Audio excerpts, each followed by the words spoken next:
Hello, welcome to the second session of this year's Lightning Talks. I will give a short introduction, like I did yesterday. We will have one very important rule. Every speaker has a maximum of 5 minutes. We don't allow any questions. If you want to discuss something with the speaker, please do it outside. Find yourself somewhere on the Congress. Also for the speakers, very important, please sit here in the front row and talk to Bonnie. She will make sure that you are at the correct slot on the stage. Also, you have to use our nice presenter here, where you can go through the slides. And if you are finished, just give the torch basically to the next person. Also notice the timer.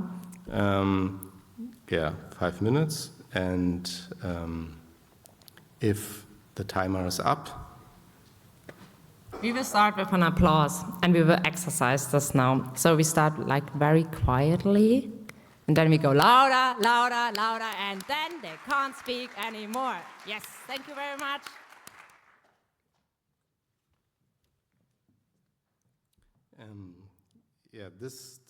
Now we have a special block, because despite the current shift in debate, it remains the pressing issues of our time, the climate crisis. That's why we dedicated a special block to projects who want to tackle this issue, including one late break a little bit later in the program. So with this, I'm happy to introduce EstherD, who will talk about Oma, erzähl mir von der Zukunft, oder wie wir interessante Sachen machen, ohne den Planeten zu ruinieren.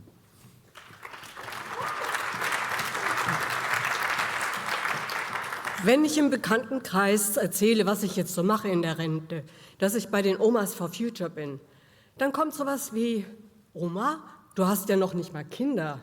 Oder Future? Wie lange hast du denn noch vor zu leben? Und dann denke ich, ich müsste vielleicht mal erklären, was ich unter Omas verstehe und Zukunft.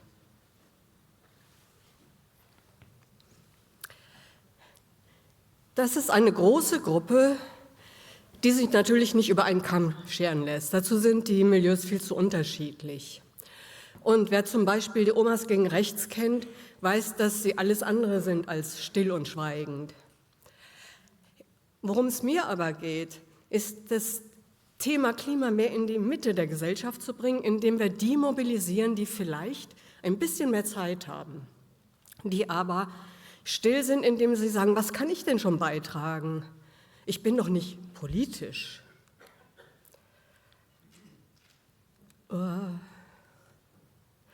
Ja, Zukunft. Was wir in der Kommunikation machen, ist zu sagen, Zukunft ist ja jetzt nicht irgendwie Science Fiction oder die totale Dystopie oder Visionen, sondern was können wir vor Ort schaffen, um menschengerechtere Städte zum Beispiel zu bauen. Und natürlich ist das Thema im Hintergrund Klima, aber das Wort Klima kommt nicht vor, sondern zum Beispiel weniger Lärm, weniger Einsamkeit.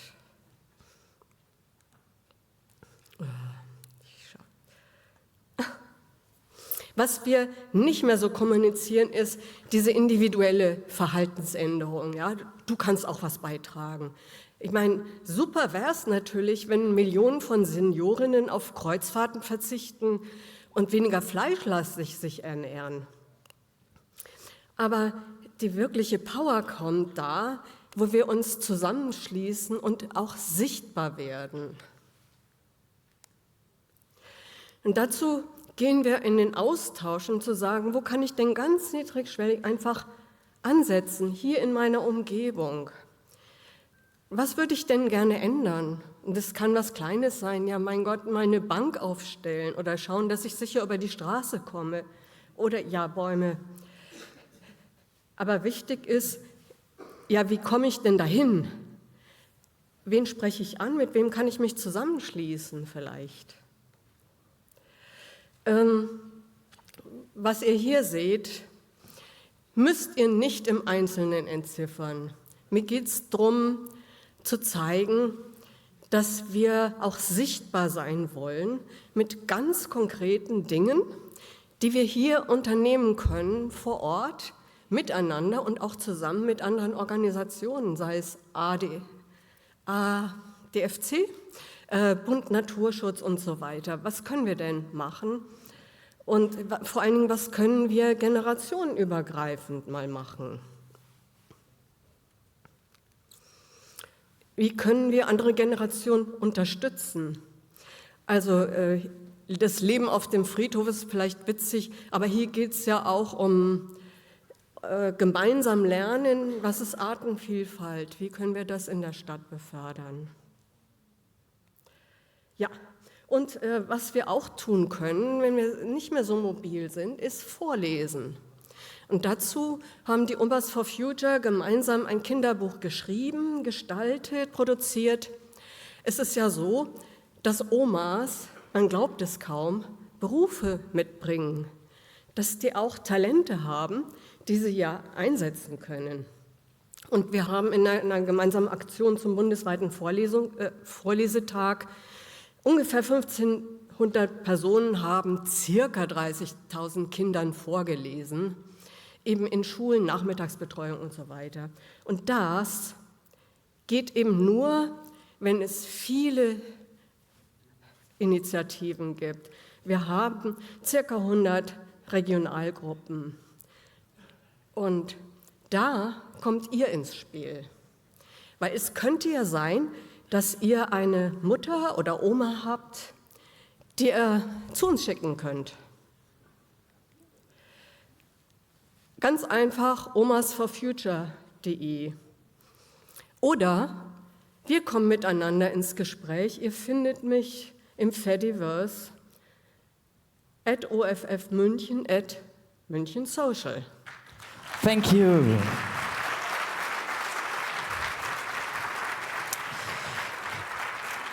Now, I forgot in the beginning, there will be translations from German to English and English to German and French. So if you want to hear it in French, you can. Next one. Give it a big round of applause for Don't Abuse the Ecosystem by Michele. Hello. First of all, a disclaimer. I'm not a biologist, I'm not a linguist, and I'm speaking here about my opinions, so they are opinable. There is no idea of right or wrong here. And the purpose of this presentation is to raise some thoughts in you, maybe new thoughts, as also raise awareness. We had in biology classes in the elementary school the definition of ecosystem as the togetherness of living beings, their living environment, their natural living environment, and the interaction of those. So this is the biology school book definition of ecosystem. And this is how I learned it at school, and I'm sure you too. This definition exists in the English language now since around 90 years, and it has been stable for 50, 60 years at least. At some point in the 90s, so somewhere 30 years ago, but really strongly in the last 10 years, people start getting some sort of creative urge to create new meanings, to use the word ecosystem for all sorts of things, literally anything. And now you will say, yeah, but on the dictionary I find those things. Yes, on the English dictionary, which reflects the English language, which is not regulated, cool, you can have a lot of things being there defined just from the use people do, without much judgment or thoughts whether that's meaningful or not meaningful. Moreover, we are also not immune to this creative urge, and in the program of this conference I found many of those uses which again have nothing to do with the original definition, unless all of the parallels that we see that we can do. And well, I've formulated some suggestions for alternatives, which I think they fit. Well, you should see the context, of course. In a couple of cases, actually, a few of the abstracts of presentation have changed thanks to the suggestions I gave to the authors of those talks. There is also another commentary, independent from the biological link, let's say, in the definition. It's the comment that Richard Stallman, the founder of the Free Software Foundation, do.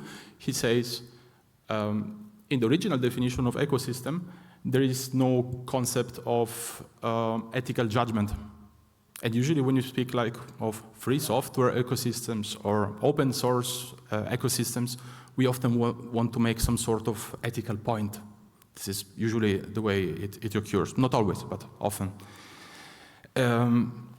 Now, before you call me a complete killjoy, I tell you the context or what moved me here in this was the observation that there are some environmental problems around us.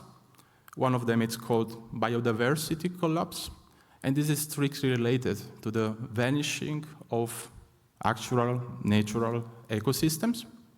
So the true meaning of the word or the concept behind it is kind of vanishing physically. And I think that if we keep repeating a word, like it happened with the word sustainable, if we keep repeating it over and over, it will lose its meaning, especially if we keep using it as a rag, so for any sort of thing which comes in our mind. So is it sloppiness? Is it greenwashing? I don't know, but we can decide. We can be conscious about the way we use the language. And the issue for me is quite grave. So if you look at the actual ecosystems, where actually, for instance, mammals live, they are vanishing, really. So most of the mass of kilograms of living mammal on Earth is us and the animals we eat. So yeah, ecosystems are vanishing, are a rare, scarce resource. So I would suggest, at least, so if we are not able to save the actual ecosystems, to preserve the meaning of the word, to keep, to adhere to the original, and yeah, be aware of this, and think more and do more about it. Thank you. So the next talk will be Magnus Ahltorp with the climate poetry video tool. Give him applause. Yes, so my name is Magnus Ahltorp, and in the climatepoetry.org project, we write climate crisis and democracy-related lyrics, mostly for use when singing in the streets. Some of the songs are not very well suited for sing-along events, however, and we therefore began making lyrics videos. And in order to be able to make these videos more effectively, we have developed a Python tool explicitly for making graphically interesting music videos synchronized to music. And the tool is based on writing your own code, but within a nice framework. So here you can see a couple of frames from one of our music videos as an example of using particle effects in different layers. This framework uses MIDI files, and it generates SVG files, either directly rendered within Python to PNGs. That is good for prototyping animations because it's somewhat fast. But for production use, we use scripted batching in Inkscape. And then we use FFmpeg to generate the video and add the audio. The audio comes from a normal music program, in my case Logic Pro from Apple, but you can use like any program for this. And this is also how we get the MIDI file. And it can also generate subtitles in SRT. So there are no dependencies between frames in this tool, so everything can be rendered in parallel as part of the video. And it can also be parts of the video can also be rendered without rendering everything up to that part. And all the timestamps in the descriptions are based on bars and beats. So there are no times in seconds, which means that this automatically adjusts to the speed of the music and adjusts the animation.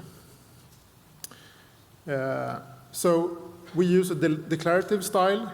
In this case, we say that an object, cream-colored background, is to be shown from the beginning of bar 25 to 2/3 into the 66th bar, and that the fade out and fade in is 1/3 of a bar.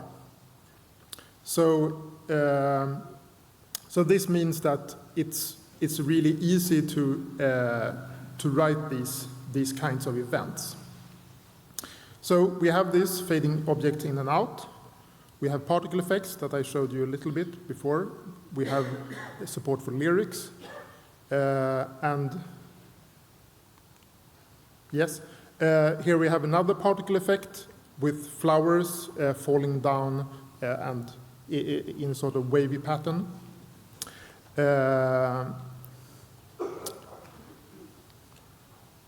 Yes, triggers for easing in and out and pulses. And here we have an example of triggers. We can specify the starting point and duration of these, in this case, controlling opacity. We have interpolation, both linear and Bezier. Here we have an example of a tree that is growing. So here you see one frame, and at the later frame you have the full tree. We have support for bouncing. These leaves bounce when they grow out from the tree. This clicker doesn't really work. Yes, now. So at this page you can see the videos generated with this tool. It's a work in progress, and no code has been released yet, but if you're interested, please contact us. And as a part of the 6-poster artwork in the entrance hall down here, resisting climate change using art in activism, one of the posters shows more frames from 2 of the videos generated by this tool. Thank you. Thank you. And again, a small reminder, if there are already speakers in the room and who haven't talked to Bonnie/Chestnut over there, please come to us. And next one, we have Yannik and Stefan with a talk about Neo-Kolonialismus und Katzenbilder. Installation zur Lieferkette von GenAI. Viel Spaß! Lasst uns groß anfangen mit der Erde, von der wir ja abhängig sind, die wir daher schützen müssen. Und genau das tun ja ganz viele, von lokalen und indigenen Communities bis zur Klima- und Umweltbewegung. Soweit nachvollziehbar. Doch warum erzähle ich euch das jetzt? Wir, das sind Stefan und ich, Yannik, sind von Bits und Bäume. Das ist ein Netzwerk, was sich mit nachhaltiger Digitalisierung und sozial gerechter Digitalisierung beschäftigt. Und über diese Themen könnten wir ewig reden. Das ist ein ganz weites Feld und genau das machen wir auch. Dafür haben wir ein Habitat hier auf dem Kongress, was wir gemeinsam mit vielen anderen tollen Organisationen gestalten und gestaltet haben. Jetzt hier im Lightning Talk wollen wir uns aber konkret mit KI und deren Auswirkungen beschäftigen. Und wenn wir von den Auswirkungen sprechen und sowas sagen wie, ja, KI wird uns alle umbringen, dann meinen wir nicht Skynet oder so etwas. Wir meinen das hier, was ihr auf der Slide seht. Das ist ein Rechenzentrum in Memphis, Tennessee, das mit Gasturbinen betrieben wird, einfach um den Energiehunger von Generative AI oder KI im Generellen zu stillen. Das ist, was uns sprichwörtlich die Luft zum Atmen raubt, die Ressourcen abbaut, das Wasser verbraucht. Und das ist das, was wir irgendwie versuchen, sichtbar, vorzeigbar zu machen. Es gab einen ganz wunderbaren Vortrag dazu von Rike, die leider noch im Zug sitzt, und Konstanze letztes Jahr hier auf dem Kongress. Falls ihr es noch nicht getan habt, bitte schaut es euch an, denn die gesamte Lieferkette rund um KI ist komplex, aber nicht kompliziert.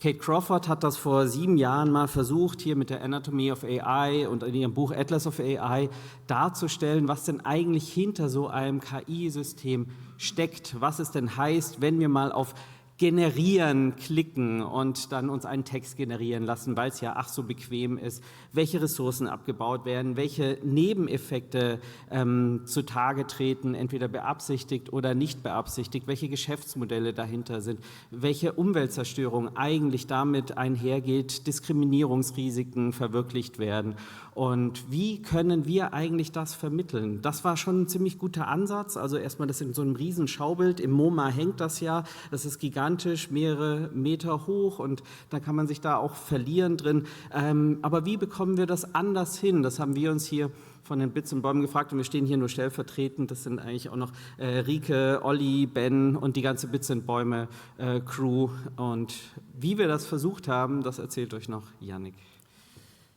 Wir haben nämlich überlegt, was wäre, wenn wir diese Nebenwirkungen sichtbar machen können. Wobei natürlich fraglich ist, ob diese wirklich nebensächlich sind oder vielmehr inhärent, also zwangsläufig Teil von KI, beziehungsweise teilweise vielleicht auch das eigentliche Ziel von KI sind. Also haben wir gedacht, probieren wir es und wir haben die Installation, die ihr hier seht, geschaffen. Ein Generator für Chaos-Postkarten, zum Beispiel von Katzenbildern. Hier gibt man einfach sein gewünschtes Motiv ein und schon geht's los. Bis man merkt, ups, ich muss erstmal treten. Macht ja auch Sinn, verbraucht ja auch Energie, so ein Bild zu generieren. Das geschafft, wird man dann aufgefordert, sich umzudrehen, nach hinten zu gucken, denn der Energieverbrauch ist nicht die einzige Umweltauswirkung. Da wären noch der Wasserverbrauch oder auch die Verschmutzung. KI hat aber auch Auswirkungen auf Macht- und Geldverteilung. Sie verstärkt den Trend, den wir schon sehen, noch weiter, dass immer weniger immer mehr haben, so viel an Geld als auch an Macht. Das gefährdet die Demokratie, das schafft globale Abhängigkeiten. Und all dies passiert auf dem Rücken der Majority Countries, also dem Teil der Welt, der, jetzt habe ich mich verloren, also dem Teil der Welt, in dem der große Teil der Weltbevölkerung lebt, die aber eben nicht gewinnen an Geld, an Macht oder auch nur an Nutzen. Hier findet das Annotieren und das Sortieren der Daten statt. Es ist die Grundlage für das Trainieren von KIs. Und das für schlechte Bezahlung und bei schlechten Arbeitsbedingungen. Wir zeigen also in unserer Installation die sogenannten Terms and Conditions von KI, die Vertragsbedingungen, die man akzeptiert, sobald man generative AI verwendet. Zumindest versuchen wir das und natürlich sind wir dabei limitiert auf einen kleinen Ausschnitt dieser. Dann, wenn man getreten hat, akzeptiert hat, beginnt der Druck und man bekommt eine schöne, vielleicht Katzenpostkarte. Nur, dass man jetzt auch den Weg bis dahin kennt. Und damit kommt zur Halle H, zu Bits und Bäume, probiert die Installation, verschickt die Postkarten, sprecht uns an und happy dit und happy hacking. Thank you for the inspiring talk. The next talk will be from Maximilian Güntner, Building Social Inventory with StashSphere. Okay. Give him an Applaus. Thank you. So let's talk about consumption. Consumption is as convenient as never before. We have access to resources at an incredible scale. Our whole society and infrastructure are optimized for consumption. Just think of search engines, online stores, online payment, free shipping, or just legacy, in quotation mark, do-it-yourself stores and shopping malls offline. They all provide us with whatever we might need, and most importantly, provide us with an easy interface to find what we need. However, this convenience also promotes redundant consumption. What I mean with that? We own a lot of things of which we either have too many or just we don't need all the time. Think of tools, books, or that one box of 200 ohm resistors. I'm sure that here are many of who you have a lot of such leftover resistors, screws, or filament in the storage. And that is what I want to focus today. Now you might say that we just need to share more. We can share all, to each other all our things. But I ask, like, how convenient is that? And I would say it's not convenient at all when you compare it with online shopping. And from my personal experience, I spend a lot of time asking friends whether they have what I need. And the online shop is just one click away. And I believe that we lack good systems to organize these resources, and not just for ourselves, but also for others.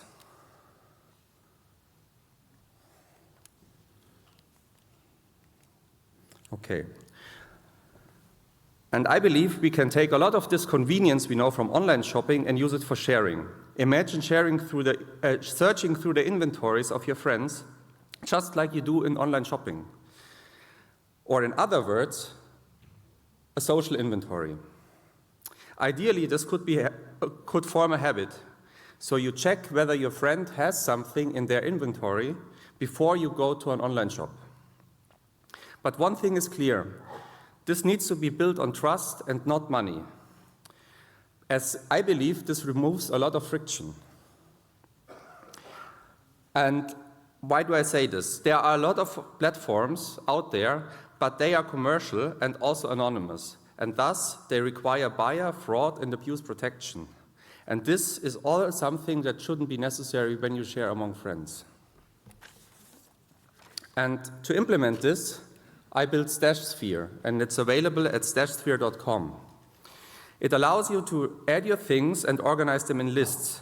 And then you may share these lists or things with selected friends, and if you want, even their friends.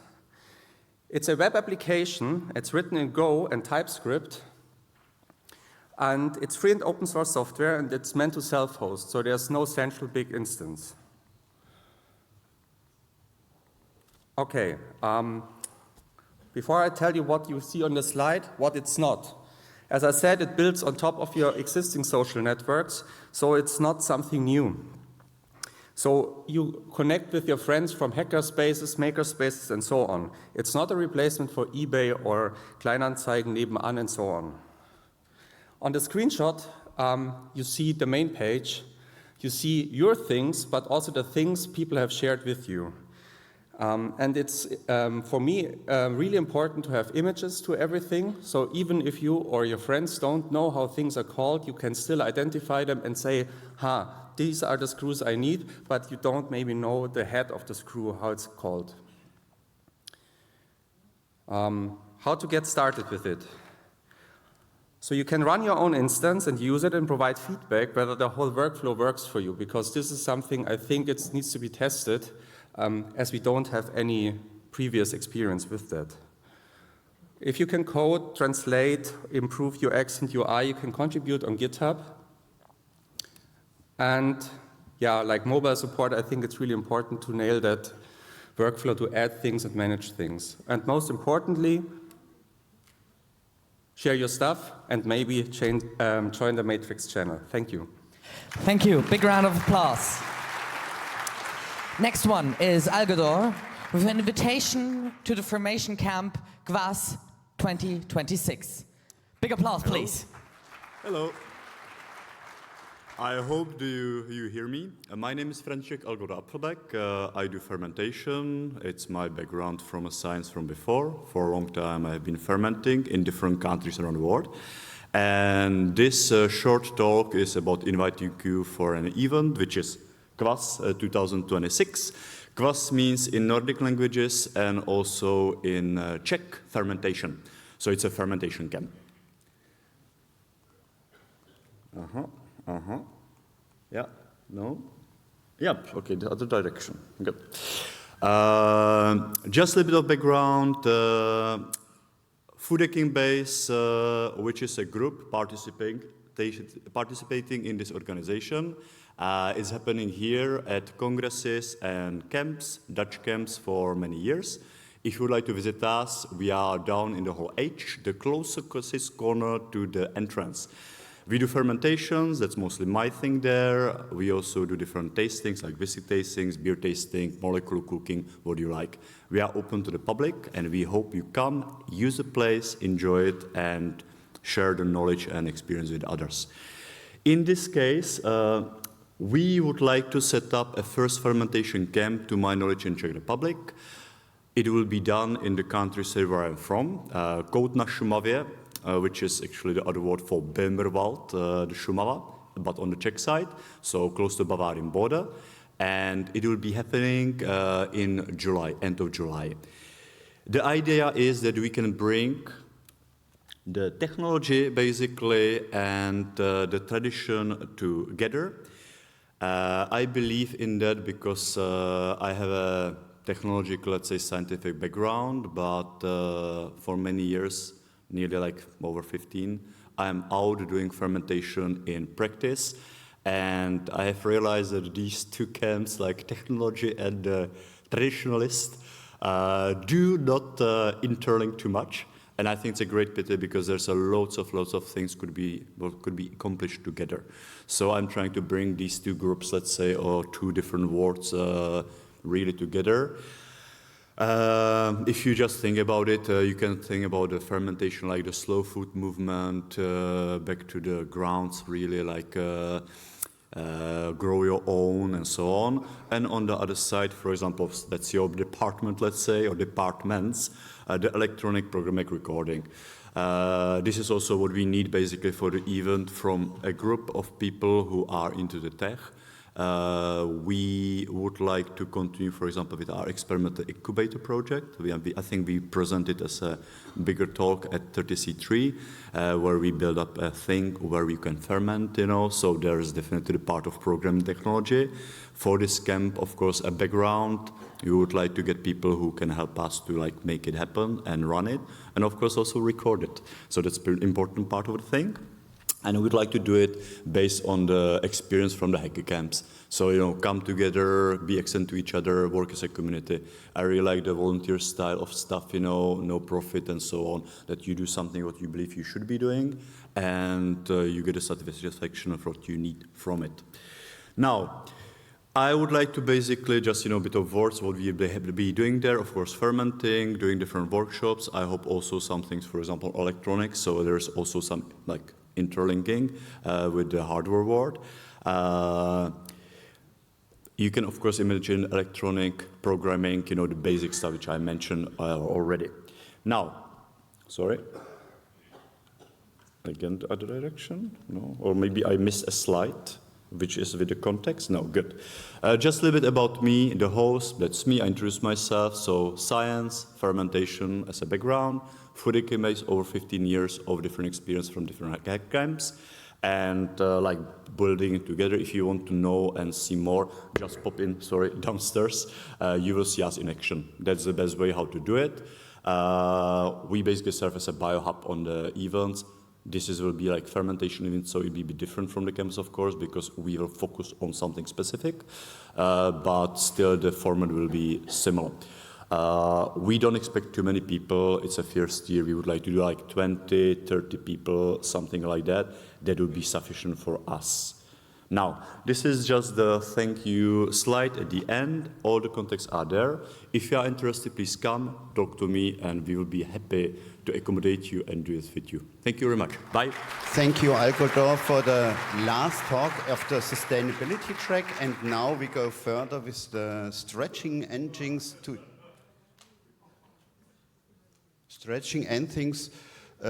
its limits, a music player in the config file. Thank you. Thank you. Hi, I'm Eloy, and that's what my talk is about. So some background. I looked at some music players to use in the browser, and they were felt like a bit too complex for me. I just have some audio files that I want to play with my group of friends, and I already run Nginx on a server. So I was thinking, would it be possible to just use that? The answer is yes, you can use that. The reason we call the player the banger is because we wanted to make a folder called bangers, but some of us made a typo, so we just kept that. The Nginx configuration, you really want the char set UTF-8 to render the file names correctly, otherwise it sometimes looks bad. You enable for the folder your music is in, enable the auto-index feature, and use the add before body statement, which is not included in Nginx by default, but it's enabled on Debian and other distributions, so it's quite universally available.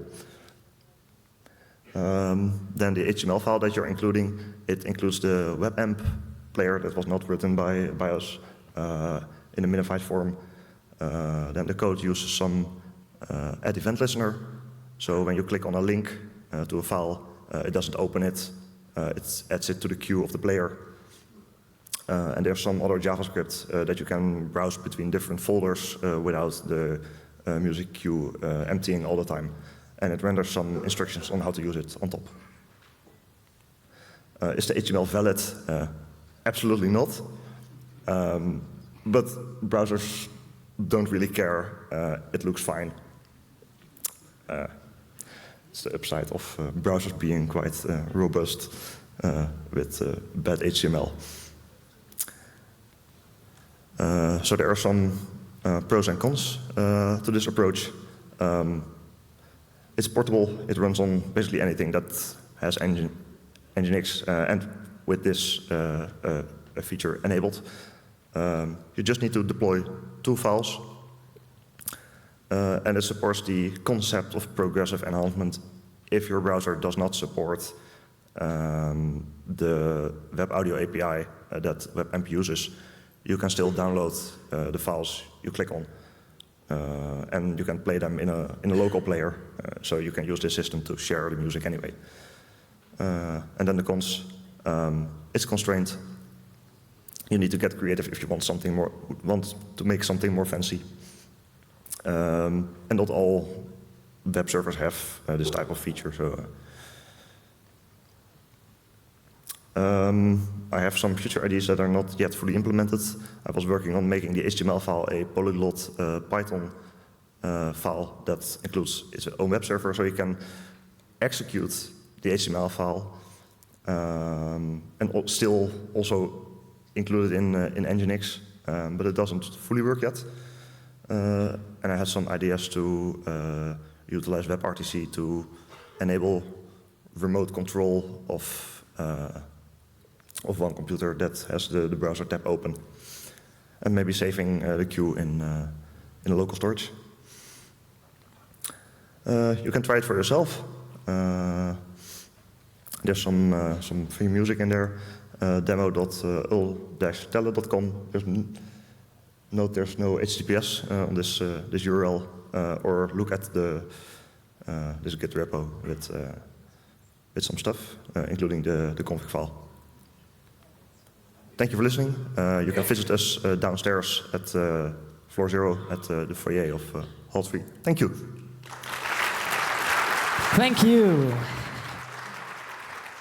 Next one is Dennis Cobert with 2D graphics creation with Graphite, how to build hackable graphics editor. Have fun. Big applause. All right. So Graphite sort of fills a niche.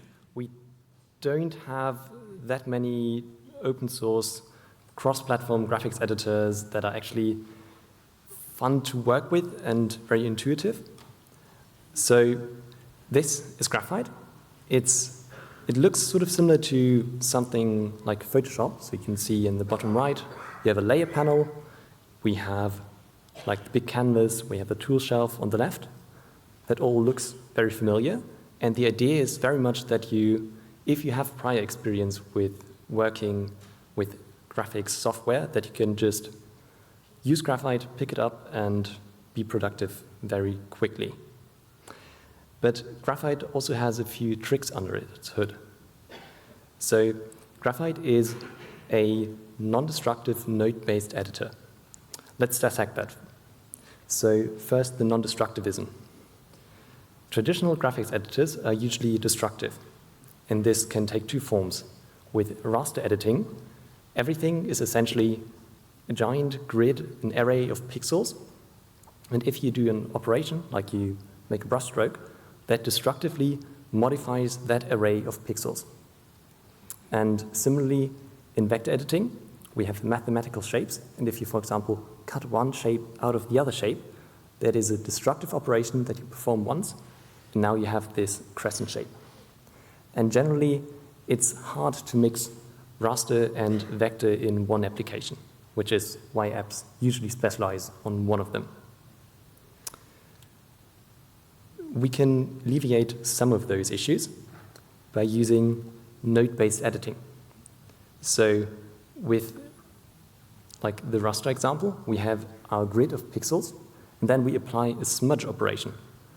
If we do that destructively, we just modify the array of pixels, and that is said and done. If we do it node-based instead, we convert this into a node graph where we have an image, which outputs just our input raster image, and then we feed that into the smudge node. And the smudge node is essentially a function which applies the smudge operation to the image. And the powerful thing is that we can then, later on, make changes to the image and still get the same smudge applied. And this also translates to other contexts. For example, if you have a blur and you accidentally, like in a previous editing step, made a stroke across someone's face and now it's blurred, you can't change it easily in traditional software. In Graphite, you could just, because everything is translated into a node graph, you could make changes to the sort of document topology and undo those operations. And I also brought you a small example. So this is something I came up with during our train ride to the C3. This is an example of how you can emulate procedural effects in Graphite. So we basically just have one text input box where you type power cycles, and then we can iterate over the individual letters in that text. And in this case, I just expand the stroke, and we have the index for our loop iteration. So in we basically have I and j as indices, and we can then apply a sign operation to set the stroke width. And this is a very powerful system. So under the hood, everything is a node graph, and the node graph is a pure functional language for designing your documents. And what this allows us to do, for example, is that we could add an animation time node, which just acts as an offset, and then we can get an animation in Graphite. I couldn't show you this because we only have static PDF slides, but that is something you can absolutely do. And this allows you to build a hackable editor, which allows you to, just realize your visions. And this is where you can find us. It's a cross-platform editor where we've just released our first desktop app, and you can reach us on Discord, and I have stickers. It is written in Rust. So, thank you. Thank you for the talk. The next talk will be the Modulator, a custom controller for live music performance. It's your stage. Hi, everyone. I will talk about the Modulator. It's a custom controller for live music performance. It's actually the controller I've always dreamed of and that I've now built. This is the thing I'm talking of. I can't do a live demo today, and I will first give you some background on the shadow life of Endless Part number 2, because last year I was here talking about endless parts, so this is a real quick recap. Potentiometers are nice. Every musician loves them. You can twist them, they have nice torque, but they only go one turn. So what if you would have endless potentiometers that you can twist endlessly with the same features? It's not rotary encoders, no, because they have like 12 steps, they're clumsy. I don't like them. So for sure the internet knows about endless potentiometers. No, not really. So me and a friend, we discussed that and digged a bit deeper and presented the work on GitHub. How is the endless potentiometer working? You need one potentiometer, but you have this little gap in the bottom, so you need a second one to close this dead spot. You make it endlessly twisting, and there you go. You need exactly this potentiometer. We don't know of any else that works. It has 4 pins instead of 3 because you have 2 wipers. It costs $3 in China and for $15 in Europe, so decide where you buy it. There's different variations of it. We only use this one. It has really high torque. This is nice for music performance. At least I love it. There's another version of it which has even a push button, so you can use extra functions for that. But be aware, this has really low torque. Some like it. I don't like it. And it breaks quicker. We're currently investigating how to repair. That's why we have the photos. So in the end, you need a PCB to read out the values with an ADC. I built that, and that was the point where the last presentation last year stopped. So I had this prototype. I did a lot more prototyping, and then I built this controller. Then there was a lot of scripting in Max for Life. Yeah, it's ugly, I know. And finally, I could use it. So this is the modulator. Slides are a bit slow. And it's embedded in a very customized live set that you can see here. It's in the middle. This is the close-up, and the basic function you can see here is that you can put any parameter from Ableton onto the modulator. You can see the name, the color track, the track color, and the automation that's going on in Ableton. And you can override and program this value. So how does this work? As an example, we have a little VST synth here. And we just drop in a modulator node next to it. We can define on which of the pods the value should appear. We can give it a name, and both of it will show up on the screen of the modulator. We then click the map button, and then we just click on any parameter in Ableton. And you can do that, as you can imagine, on a long set for different types of things, volume, cutoff like here, cutoff frequency, or other parameters. From that moment on, you can twist the knob and control the parameter.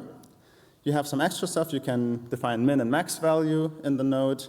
And most importantly, you can define a default value. So here it's showing up in green because the track is green, and the default value is 18. But once you take the knob, you're in manual mode. It's a white bar, and you can override your default.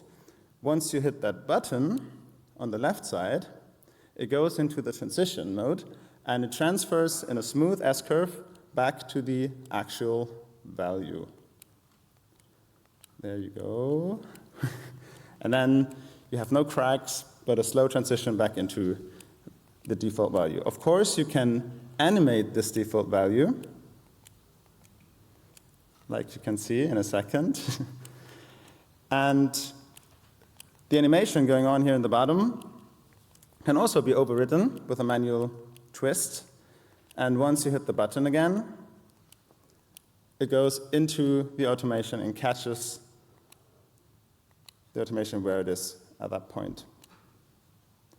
There are some extra functions. Now I'm too quick. So you can touch the parameter in the modulator. You see it jumps to the position in Ableton. You can set the transition time manually with a crossfader. There's some extra buttons I have to skip. And finally, I was able to do actual music after 2 years. I recorded it, put it on YouTube.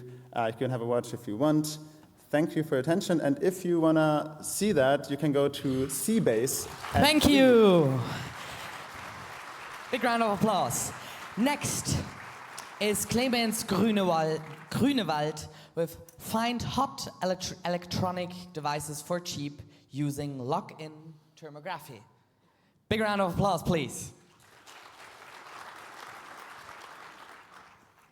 Ja, hallo, ich bin Clemens aus Regensburg von dem Hackerspace Binary Kitchen und wir haben uns in einem kleinen Projekt so ein bisschen mit so Thermografie-Kameras beschäftigt, die man so fürs Handy kaufen kann. Also so sehen die aus und wenn man sich dann selbst filmt, dann sieht man halt sich in dem thermischen Spektrum. Und wir wollten die halt produktiv für was einsetzen. Wir benutzen einmal im Monat das Repair-Café, bei dem wir Leuten helfen, ihre defekten Sachen zu reparieren. Und das sind halt oft so Haushaltsgeräte, die elektrisch nicht mehr so funktionieren, wie sie sollen. In unserem Beispiel war das so eine IoT-Nachttischlampe. Ja, die hat irgendwie Internet-Access und geht dann zur richtigen Zeit an und weckt dich auf. Und die hat nicht mehr funktioniert. Die war sehr teuer, sie hat noch Strom verbraucht, aber der Strom ist nicht mehr als Licht rausgekommen, sondern irgendwo hin versickert. Und im Reparaturprozess würden wir halt gerne wissen, wo fließt denn der hin? Da kann man jetzt Thermografiesysteme nehmen, die sind aber sehr, sehr teuer. Deswegen nimmt man typischerweise im Repair-Café Eisspray, ja, man supplied diese Platine mit Strom, sprüht die ein mit Eis und da, wo das Eis als erstes schmilzt, fließt vielleicht der Strom hin. Oder man scannt die mit seinem Finger ab und da, wo es heiß ist. Oder ich hätte halt gerne mal ein Thermografiesystem, weil irgendwo auf diesem PCB fließt Strom hin und ich weiß aber nicht wo. Deswegen haben wir uns halt hier so eine Infrarotkamera besorgt. Die kann das zwar sehen, läuft aber nur mit so einer shady Smartphone-App, die auch nicht mehr im Play Store ist. Malware, weiß ich nicht, ich benutze die jetzt hier auf so einem Burner-Phone. Aber so richtig funktional war die nicht, also stürzt die ständig ab. Aber kommt halt günstig an die Hardware, die wir dann einfach versucht haben, mit dem Computer auszulesen. Das heißt, man steckt die so an den Computer, macht die Video-App auf, sieht dann aber nur so ein grünes Rauschen und wenn man so ein bisschen die Hand bewegt, sieht man vielleicht so Schemen, aber es war kein Bild. Aber unten, die letzte Zeile von dem Bild, hat so komische Pixel, die sich fast nicht verändert haben. Dann haben wir so ein bisschen rumgegoogelt und da gab es so ein Projekt für so eine Vorgängerkamera. Letztendlich kann man dann rausfinden, das ist halt ein Graustufenbild mit einer weirden Integer-Indizierung und unten in dem Kamerastream wird in so festen Pixeln so ein paar Metadaten mit übertragen, die man braucht, um das Bild zu dekodieren. Nach so ein bisschen Reverse Engineering waren wir dann in der Lage, mit unserem Computer das Bild am Computer anzuzeigen. Und dann dachten wir, gut, jetzt können wir das ja mal testen, haben uns so eine einhörnförmige Platine genommen, die da in unserem Hackspace immer rumliegt, haben Strom durchgeschickt und wollten den halt mal finden. Was haben wir gesehen? Nichts. Ja, es ist ein bisschen schematisch, aber 2 Ampere durchgeschickt, nein, die Kamera ist einfach nicht sensibel genug. Dann kann man sich jetzt überlegen, gut, das kann man aufgeben, aber es gibt so ein paar Tricks. Und das nennt sich eben Lock-In Thermography und man nutzt diesen sogenannten Lock-In-Verstärker-Effekt, bei dem wir den Strom einmal pro Sekunde ausschalten und wieder einschalten, also mit einem Hertz pulsen. Dann nehmen wir ein Video mit der Kamera auf und filtern alles weg, was nicht mit einem Hertz pulst. Das ist nämlich alles Rauschen und ist nicht relevant für unsere Analyse. Und wenn man das ein paar Minuten integriert, sieht man dann plötzlich so Lines, so Linien. Und wenn man diese Linien dann überlagert mit dem Bild von dem PCB, sieht man dann wirklich, okay, die fließen genau da, wo wir im Schaltplan auch die Traces auf dem PCB gesetzt haben und können somit jetzt wunderbar verfolgen, wo denn der Strom durch unser PCB fließt. Also zurück ins Repair-Café, richten die Kamera auf die Platine und sehen sofort einen Hotspot. Das hat so 1 Sekunde gedauert. Dann kann man da reinzoomen, sieht, da ist ein kleiner Kondensator, den haben wir ausgelötet, danach ging die Lampe wieder. Das heißt, für den Kauf von 300 € einer Thermografie-Kamera haben wir eine 300 € Lampe repariert. Aber das kann man jetzt halt natürlich wiederholen, es geht super schnell. Und ist einfach ein sehr, sehr schönes Tool für so Repair-Cafés oder für sonstiges Debugging zu Hause, Ströme zu finden, wo sie hinfließen, wo sie nicht sein sollen. Es gibt auch teure Varianten von dieser Kamera, das sind die unterstützten, die von der Library theoretisch funktionieren müssten. Wir haben uns auf die billigste fokussiert. Das war für jeden eine Empfehlung. Wer weiter darüber reden will, kann zu der Soldering Area in Halle H kommen. Da gibt es auch dann diese Einhorn-PCBs zum selber löten oder einfach drüber sprechen. Genau, danke. Ja, vielen Dank, Clemens, für den schönen Talk. Der nächste Talk ist now Those Who Control from Andreas Haupt. The stage is yours. Hi. It's quite amazing that it's just turning 5 to 12 for quite some dystopian art that I did with a friend recently. And this is an ad for open source code that I will have on the last slide. So you can play around with it yourself. This is inspired by 1984, and it is about changing the past and the powers we have, and it was also kind of Aida's and my opportunity to play around a bit with different types of generative AI. And it was arranged in an arcade style. There are different stations that people can interact with, and it always pushes a bit of boundaries that we normally have with interactions. There's 2 stations for the past, 1 for the present, 1 for the future. The present kind of is the last, it's meant to be the last one. It's the you graduate the experience thing. Now I'll go more into them, show you some pictures later, but the past roughly is change images in your photo roll and continued chats. The future is a photo booth of imagined futures, and the present is a chatbot that challenges you based on what's on the internet about you. Let's first start with future. The setup is relatively simple. Have whatever webcam you have and a printer. Here it's just a very cheap printer. People sit down, take a picture, and different types of pictures are drawn. Here, for example, the top right one should be me, and we see still the quite imperfect rendering of people. It doesn't quite look as me. My jaws are not quite as big. But this is a picture of imagining the people on the photo booth at a wedding in the future. Interface looks relatively simple, and you see again, it is not quite realistic, but this can also scale. Beach holiday, marriage, then funeral. Later on, we see all the biases of it. Then we go to past. Past are two small apps that people can use on their phone. The first one is images, and it's very Stalinist, Trotskyian. It can remove people from pictures. Here, the mask masked out the person but not the beer, which was wonderful. A second part is uploading past messages. So a chat from a person, for example, that you were estranged with, and AI continues the chat. And this started quite some conversation with people, how they think about these chats. At present, the graduation part is, there's a component that is scraping from public sources, but then there's a chatbot that you interact with, and here it's, I'm starting with the prompt, I've been feeling like visiting the Chaos Communication Congress, and then here the assistant, but it's really not as much of an assistant, it's very much pushing you, asks what is it about the Chaos Communication Congress that draws you in? Are you searching for inspiration or just a reflection of your own life's chaos? And people don't really know what we prompted this assistant with, but you can see it in the open source repo. Present, in this arcade environment, we put it in a small thing with a quite old computer, but you can do it in different ways. Generative AI here, clearly this is sensitive data, so people needed, we used APIs, and this obviously can be improved, and there we hope that you help with the open source repo. We used essentially the OpenAI stack for messages and the chatbot. This is a prompting of, at that time, GPT 4.1. For the future, it is the in-painting model. For past images, an older stack based on Stable Diffusion and segment anything.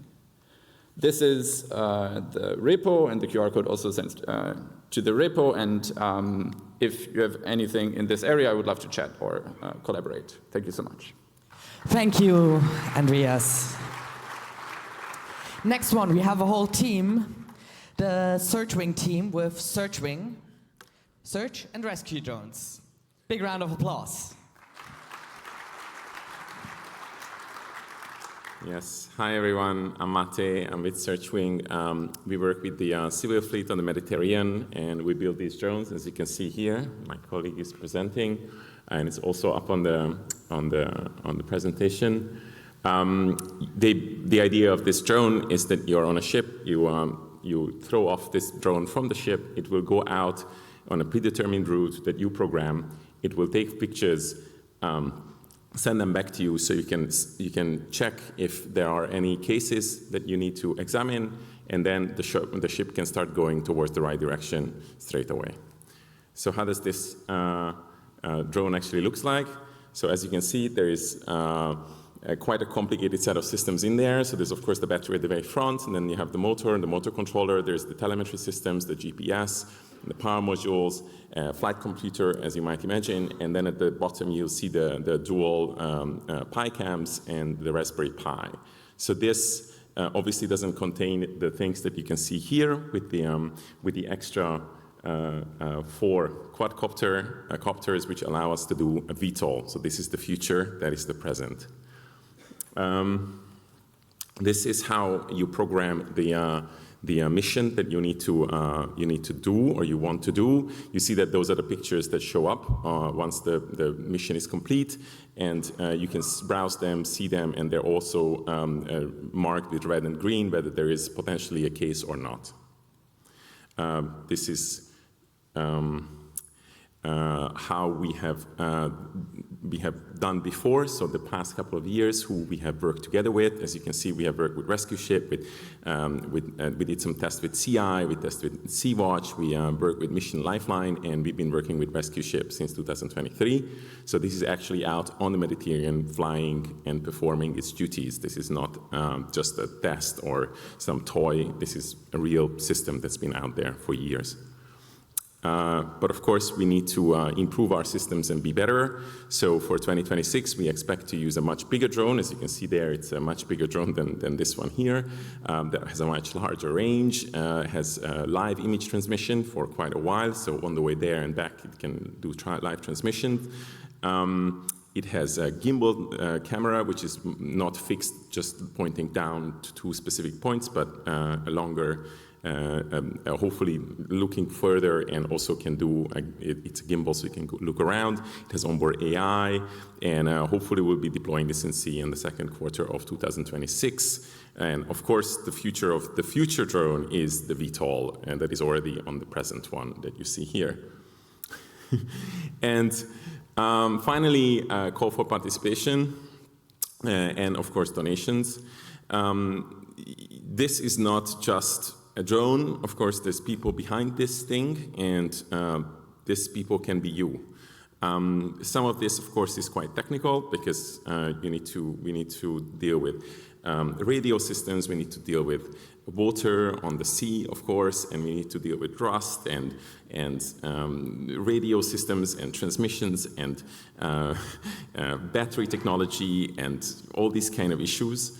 But there's also quite a lot of other things that you can do. So if you're good at social media, fundraising, organizational tasks, come contact us. We are at Bits and Bäume, down on the ground floor. You can come and talk to us, and we'd be very happy if you could help. Of course, some of this can be done remotely very easily. Some of it is hands-on. But whatever you feel happy with, just come, talk to us, and then we can maybe find some ways to collaborate. We're also happy, of course, for donations, and for technical stuff, we're always happy to have people to build these planes, test these planes, fly these planes, build and design and test electronics for these planes. And of course, if you're a software person, then there's plenty to do. There are lots of pictures that we collect that needs to be filtered and enhanced on the drone, hopefully, or on the laptop that it's sent back to, so that people can use this technology better and more effectively on the ship.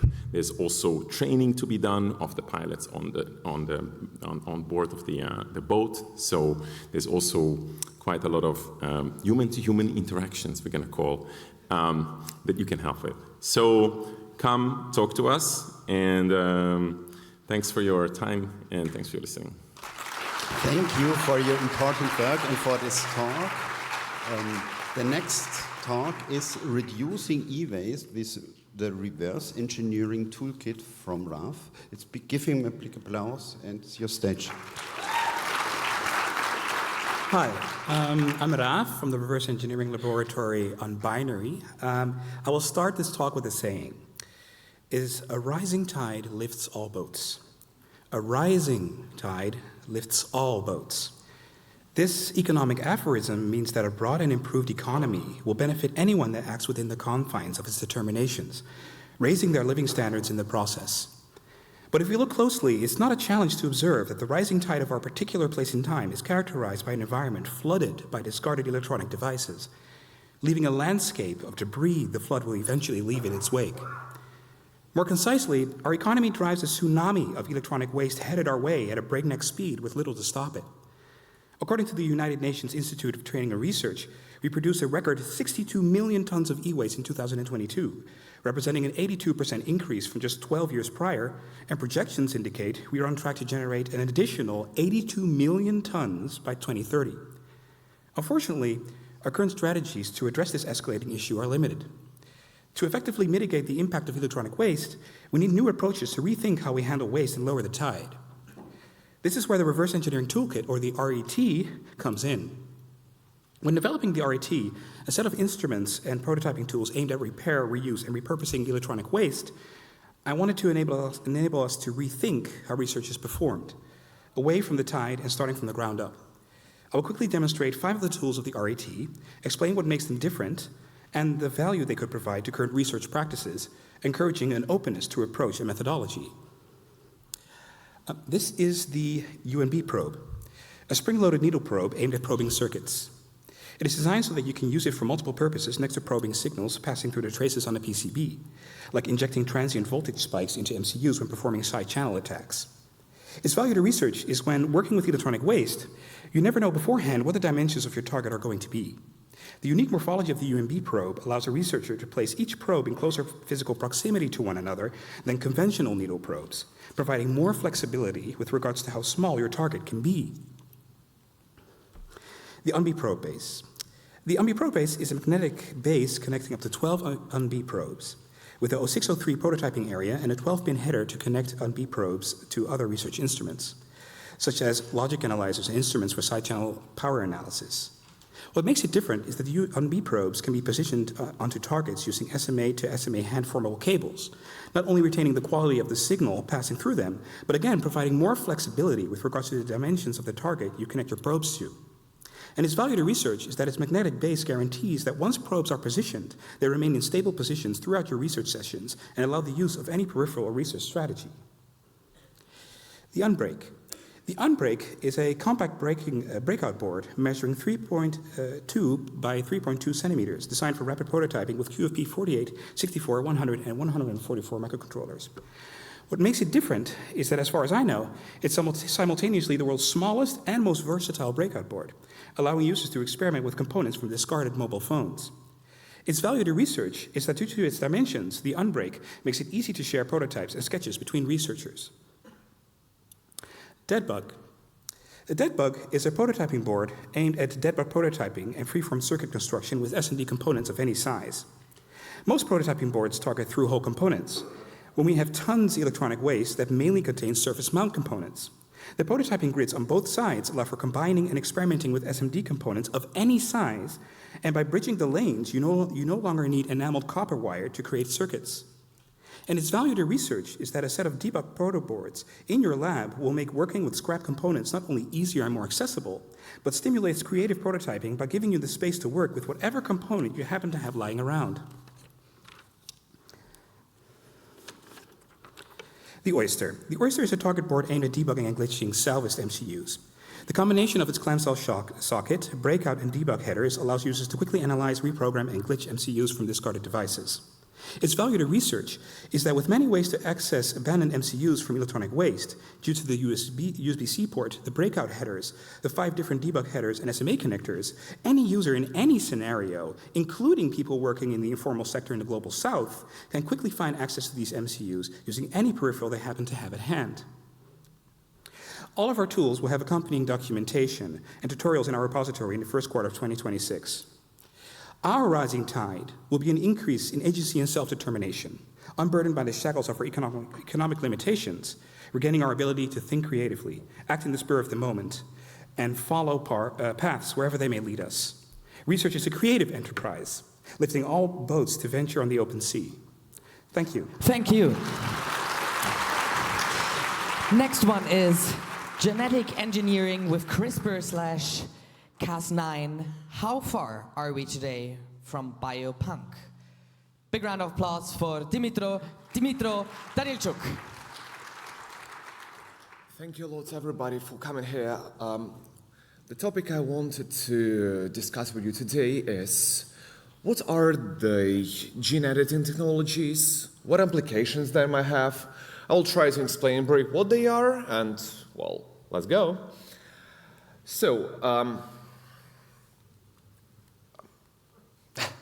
thank you.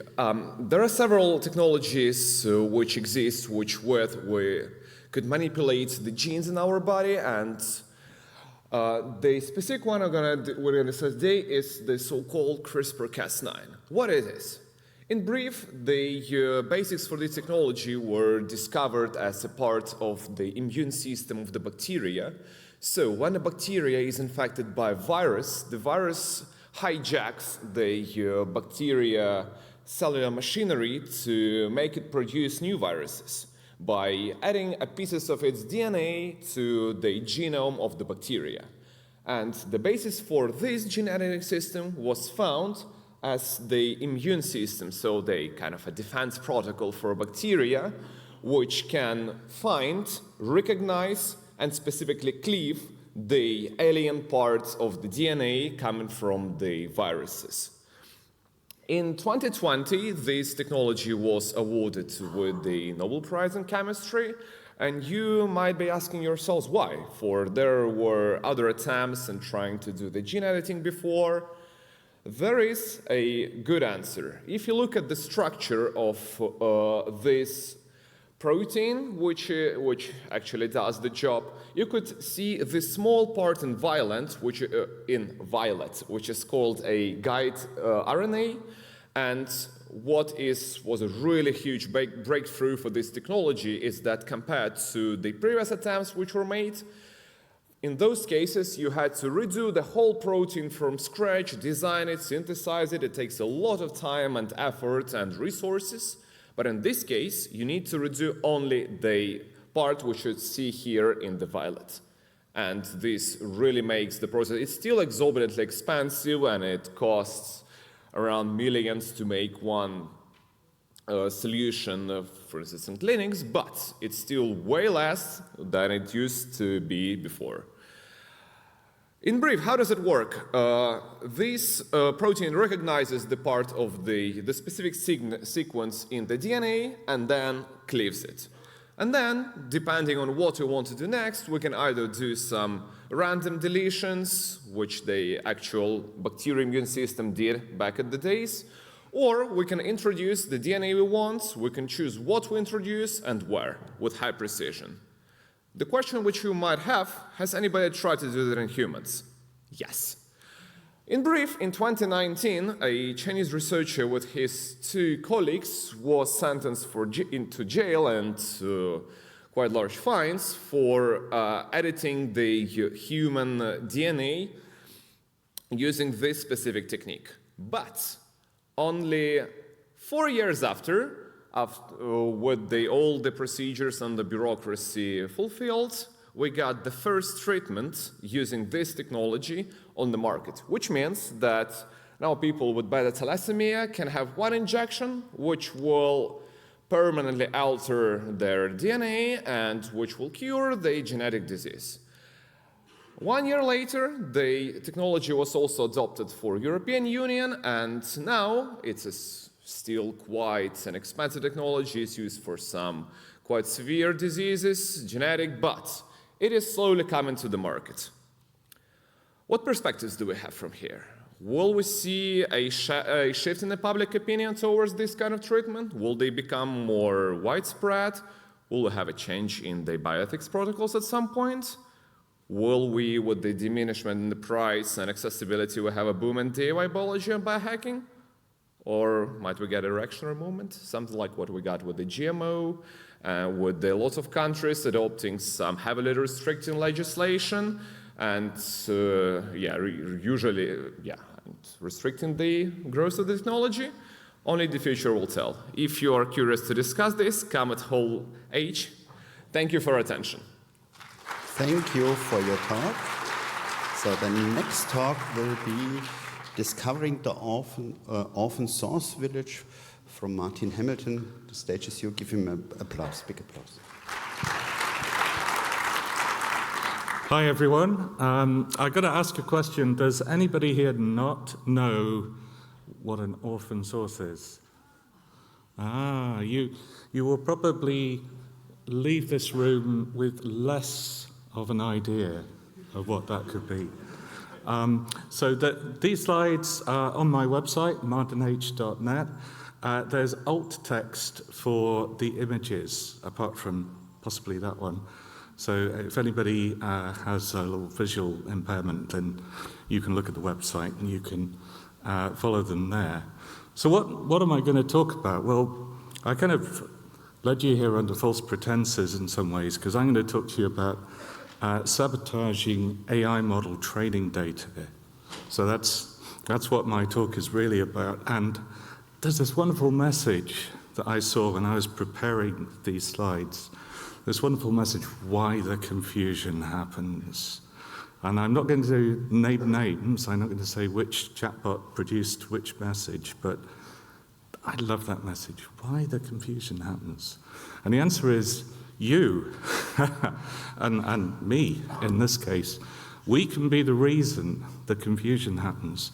We don't need to just kind of look at the AI has gotten into a muddle. Ooh, it's coming up with all kinds of ridiculous nonsense. We can be the people who put the nonsense there. And there's a little bit of text down below that quote where it says, I have a website. I think possibly one or two of you also have websites. Maybe you have a domain or two that you kind of bought on a whim. You're not really using for anything. Just saying. Just saying. So, yeah, so this talk comes kind of with a content warning. We are talking about the nature of reality, which one of the previous speakers kind of touched on. What is real? What are our memories? What actually happened? But really, it's about sabotage, and there is slop, because the point of this is to show you what happens if you throw a virtual spanner in the works. And hopefully there are no orphan sources in the room. Don't put your hand up if you have one. I don't want to know. So some people will be aware that there was an orphan source incident at EMF, electromagnetic field, last year. No, there wasn't. There wasn't. This is very widely used consumer-oriented AI chatbot. Absolutely certain, completely sure. And I just kind of asked, well, what if there was like an orphan source village?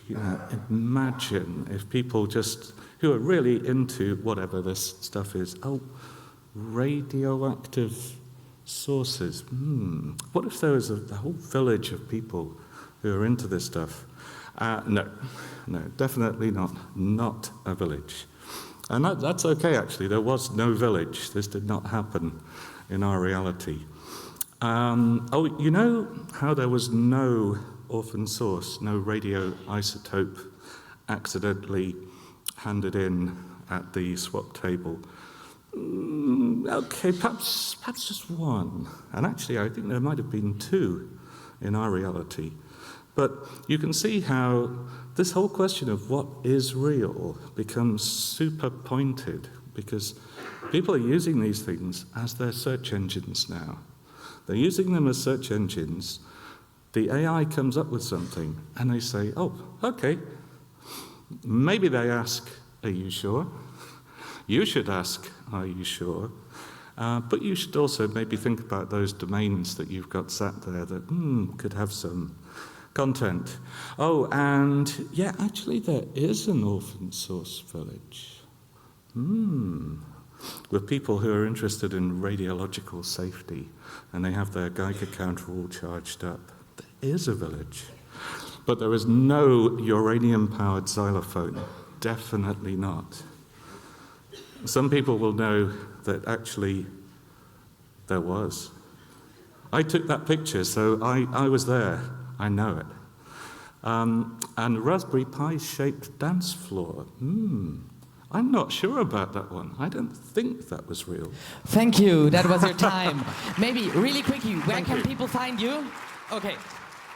Find him afterwards. Now, next is Jacek with KeyCoil. Generate planar coils in any shape for PCBs and ICs. Hi there. So I'm here to present a little special interest of mine over the last few weeks. I have been in need of a planar inductor. What is a planar inductor? Well, basically it's you make a coil, but instead of winding it from wire, you put it on like a PCB or a chip, like in a plane from like circuit traces. So I've developed, like as part of my university research, like some twisted planar inductors where you basically go in between of like a regular spiral and a toroidal inductor where you like wind around a torus, which looks like that. The tool I made can generate any variation between the two. So it can do toroids, it can do regular spirals, but it also can do a lot of pretty patterns in between. This is what it looks like. You can use it either as a command line utility or you can use it from through GUI. There's like a KiCad add-on to launch it, but it's really a standalone program that just happens to be also a KiCad add-on. It has a bunch of fancy features. One of the cooler ones is it can do any shape. I needed some sector-shaped, so like half circle-shaped inductors. It can do those. It can do like rectangles. It can do octagons if you do like IC stuff. I have a demo where I did like a Blaha-shaped inductor that works too. Interesting fact about doing that, if you like do larger PCB inductors with these like hybrid shapes between the toroid and the spiral, they actually have like smaller RF losses and a little bit higher inductance compared to the regular approach, which is kind of neat. It outputs keycard formats, it outputs SVG, it outputs Gerber if you need to import into some FEM solver or whatever. It also does GDS2 and Oasis in case you want to do a chip, hit me up. And you can find it on my website. There's a Codeberg project with an issue tracker. On the QR code that goes to my website, you find like a demo of the Blaha inductor that I forgot to put in the slides. And hit me up either at the assembly or via email if you have any questions or if you want to try it out. Thank you. So, thank you for this rapid talk. Thank you very much. The next talk will be trade offer pen test data for CFT points from Sebastian. Thank you. So hi everyone, my name is Sebastian. I'm a PhD student in cybersecurity, and I'm here to present some work we did about labeling pen test logs with MITRE-ATT&CK. So we all know that datasets are essential in cybersecurity, especially for artificial intelligence, but also for some fields like detection, CTI, forensics, and especially in research. But currently, most datasets are often lack diversity and doesn't really reflect what really happens in real-life attack scenarios. So that's why we chose to create a new dataset. For this, our goal is to collect, then label, and finally analyze attack behaviors in order to produce such dataset. So our solution to this issue is to propose a CTF challenge, more precisely a pen test challenge, for the Brest CTF, which is the largest cybersecurity competition in France. Each team received one vulnerable infrastructure on which they could perform a pen test, and we monitored everything, every interaction of the teams with this infrastructure, and collected system and network logs. So a dataset without labels does not have any value, so we need to label it. For this, we choose MITRE-ATT&CK. This is a description of attack behaviors. So most of the label can be put automatically using simple rows. However, we'll see that some human intervention is needed. Here is an example. This is a ping command performed on the based-on host by user tocean. So the naive label would be to set it as remote system discovery. Indeed, this is the main purpose of the ping command, to see if the 888, the host behind the 888 IP is up.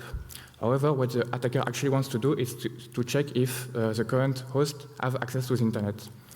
And so the current label would be actually a network system network configuration discovery. So now for network logs, our methodology is to find the network consequences of each process and propagate the label from the system logs to the network logs.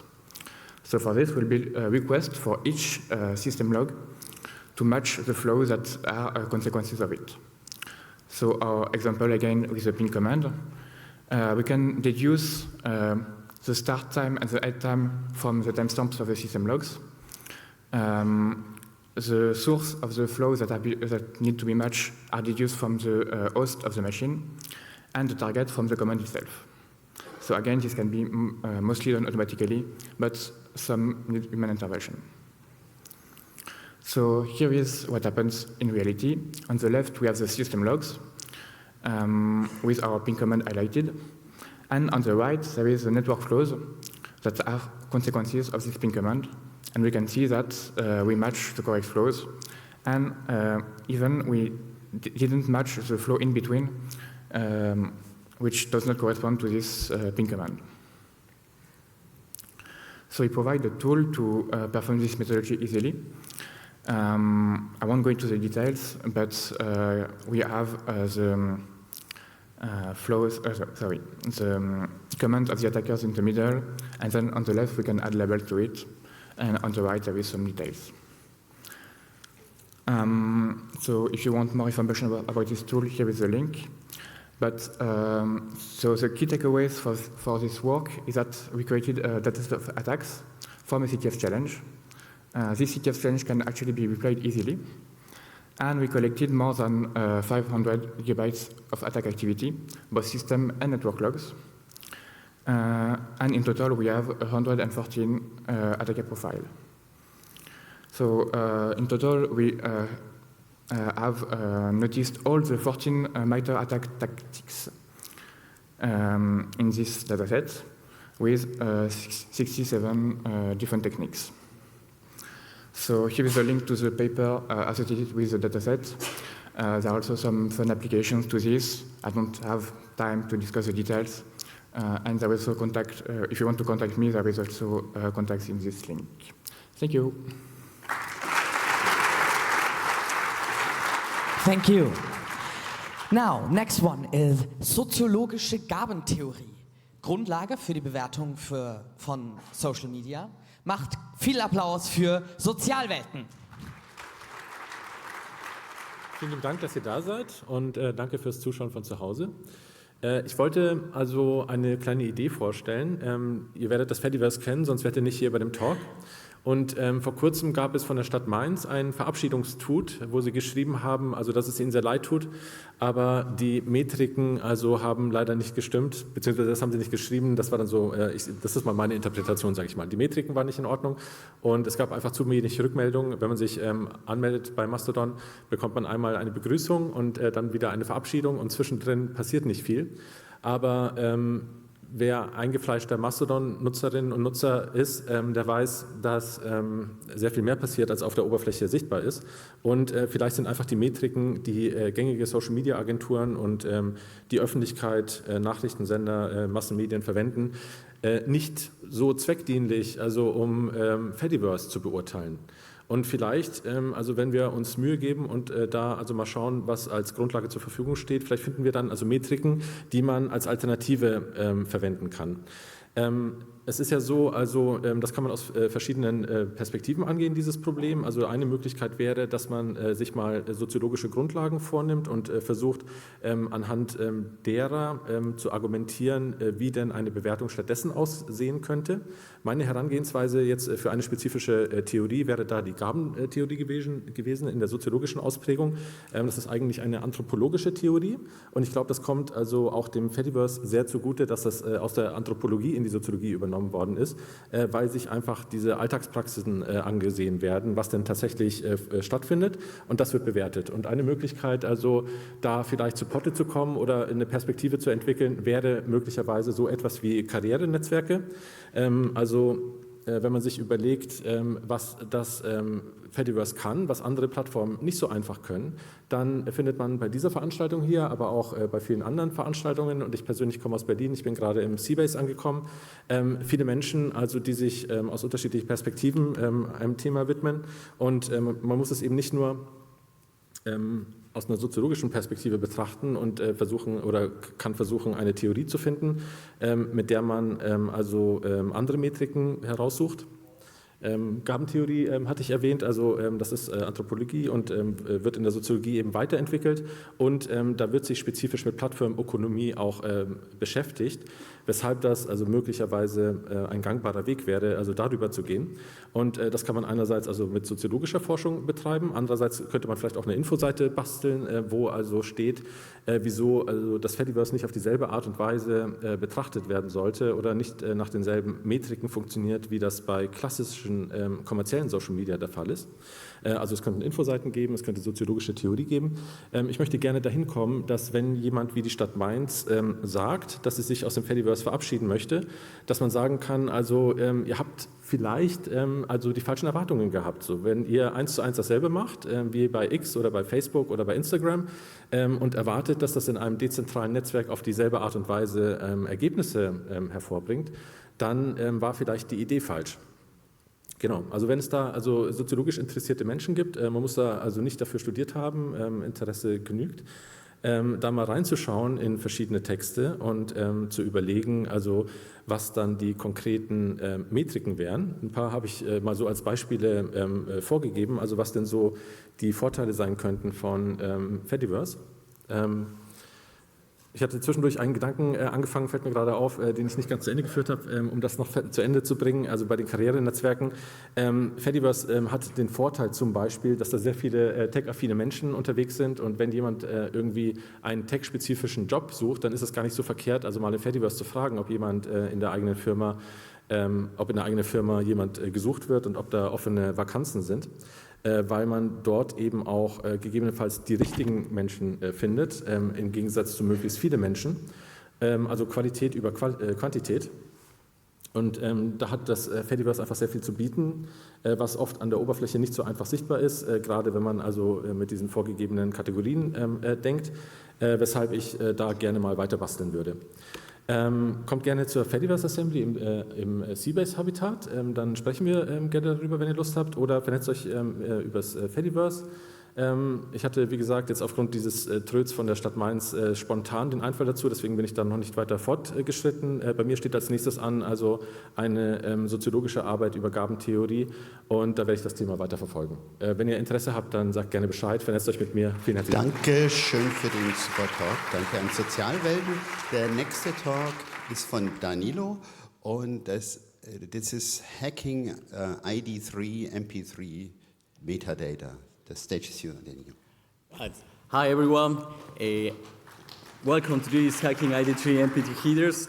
I do some automotive cybersecurity research in Budapest, so this is also like regarding to these attacker vectors in the hard units of the car. So that's what are the ID3 headers? Are the metadata that you can put in the MP3 files. So basically, the structure, the format of the MP3 file is like you have, first of all, the ID3 headers, and the ID3 header can have frames, that is the tag, so also you can search in Google like ID3 tags is the same. After that, you have the MP3 audio data, and at the end, we can also have more tag if the ID3 is version 1. If it's version 2, it's okay, just one header at the beginning of the talk.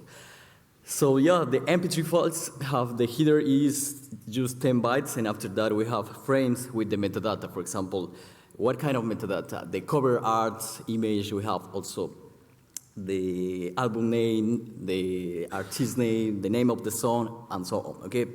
And after that we have the MP3 header and MP3 file. So it's like basically after the headers we have the entire file. But we are going to focus in the ID3 header. First of all, we have 3 bytes with the ASCII ID3. After that, we have the version. In this case, the version 2.4, 2.4, the flags. And finally, and the most important field is the size, right? So this is the ID3 header of the entire metadata. And after that, we have frames, and each frame of the metadata have also another header. So it's the frame ID, the size, again, the signs, and the flags. So we have 10 bytes from the ID3 header, and also in the frame, we have another 10 bytes. What kind of metadata we can discover here? Description, track number, encoder, URL, frame, identifier, original artist, and also it's interesting because we can put here the APIC, the cover art picture. So we can put malicious PNG files if we can exploit live PNG libraries and so on. So there are open source libraries that parse the MP3 files. For example, we have taglib, mplib, ID3b to live, and the most important live ID tree tag. And also in another side, we have the proprietary libraries that parse the MP3 files. So yes, there are one library that parse the ID3 headers, and another library that parse the MP3 files. Okay, so there are many vulnerabilities in these kind of libraries, and at the end you can execute remote command execution in the HAR unit, for example. You can parse the headers with ID3. And finally, here we have integer overflow, because the size can be controlled by the attacker, and you can, there is no a checksum or integrity verification process. So if the library that parses the ID3 headers don't check something like overflows, you can, for example, put in the size field a very big size, for example, more than 16 megabytes, more than the RAM full size, and you can get an integer overflow, and after that, when the file is read, the metadata is read, you have here a heap overflow, and basically you can control. And yes, so here we have the function parse frames vulnerable. So in this case also, there are another header of the frame of the metadata that also is 10 bytes, and also you can put any value here in the sides, and here you can, for example, discover or exploit a stack overflow. So in this case, the frames have a fixed size of 256, and if you can see, the frame size is directly parsed without validation, and at the end we have here a stack buffer overflow. So integer overflow, heap overflow, and a stack overflow. It's very dangerous. I invite you to check. You can approach to me to ask any question about that. So yeah, thank you so much. Thank you. Big round of applause. Next one is the CEO and the project manager of dot-meow board. ICANN has dot-meow, how we're trying to make a TLD out of sheer audacity. Big round of applause and have fun. Good afternoon. This talk comes to you in three parts, three very quick parts. First, we have some problems. Frankly, a lot of problems, but nobody's perfect, right? About a year and a half ago, some of us were having a drink, as a group of friends tend to do.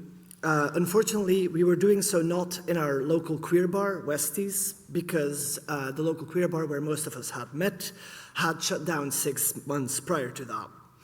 The loss of physical queer community stung then and stings now. Naturally, we try to think how to fix things And through a circuitous series of events, the notion of dot-meow was born. What if we could start a TLD? Not for our own sake, but for charity. What if we could find a way to help individuals in need, queer business owners, charities and mutual aid funds, develop a biochem lab for hormone testing? What if we could... To be clear, this started as a joke, and it wasn't even a particularly funny one. It was a throwaway comment at most, and now it's my full-time job. ICANN, however, decided to make it possible after a fashion. They announced that we were opening applications for another round of GTLD delegations, and we discovered this in August of 2024, which is approximately 2 months after we first spoke about this. Still, it's a lot of money, and it's a lot of money we don't have. Originally, for everybody, an application for a GTLD is $227,000.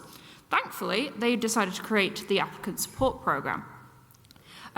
This is a scheme from ICANN that's open to non-profits, charities and SMEs from the developing world to try and make it significantly less expensive to apply, and also to get us in touch with professionals who already work in the space. Think lawyers, people who've done all of this before as communities or just for profit. These professionals, for the record, think it's completely insane that we are trying to fund this via Kickstarter, but given that this is a very internet-brain project, we figured we'd fund it how you get anything funded on the internet, hence Kickstarter. Turns out running a registry is not that technically difficult, at least not to begin with. They don't actually let you touch the DNS root zone unless you can prove that you can run a business, which, you know, fair play.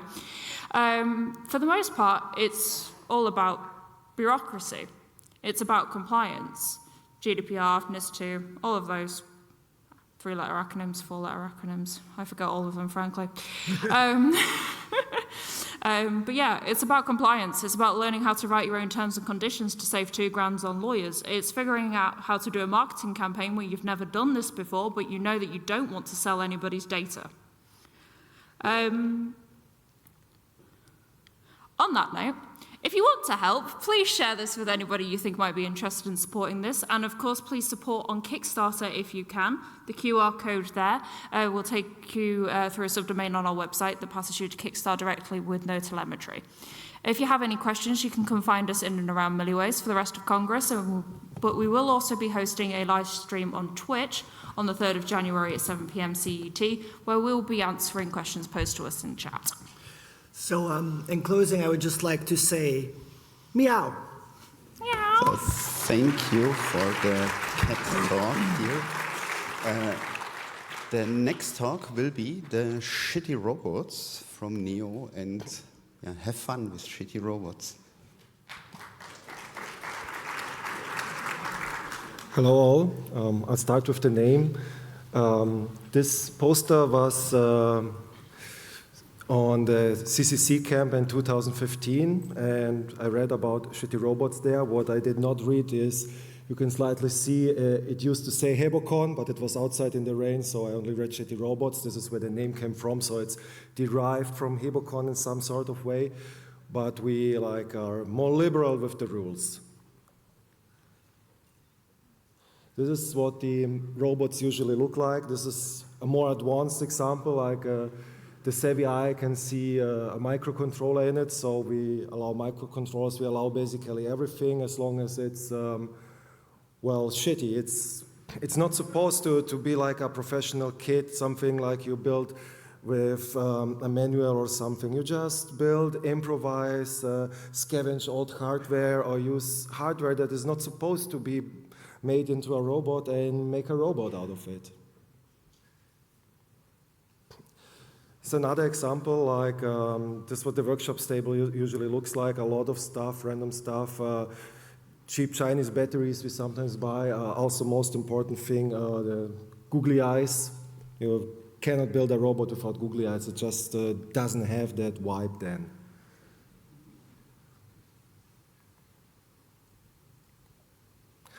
And I think we all agree that this robot cannot win any shitty robot battle. It's just not shitty enough. We can agree on that, right? It would have a lot of points deducted for it